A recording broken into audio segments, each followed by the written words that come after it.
ఇచ్చిన అన్న ఉన్నాడని నీ రాఖీడు పట్టుకొని నీ ఇంటికి వస్తానే అన్నా. అంటే ఓ అన్న నీ ఇంటికి వచ్చి నీ బంగారు చేతికి రాఖీడు కడతానే అన్న. అన్నా రాఖీడు కట్టినాక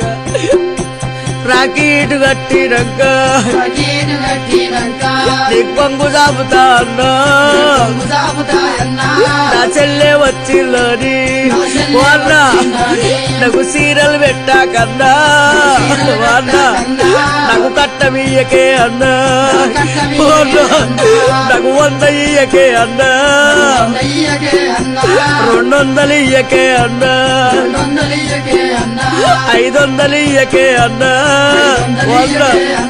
ఒక తల్లి పిల్లలము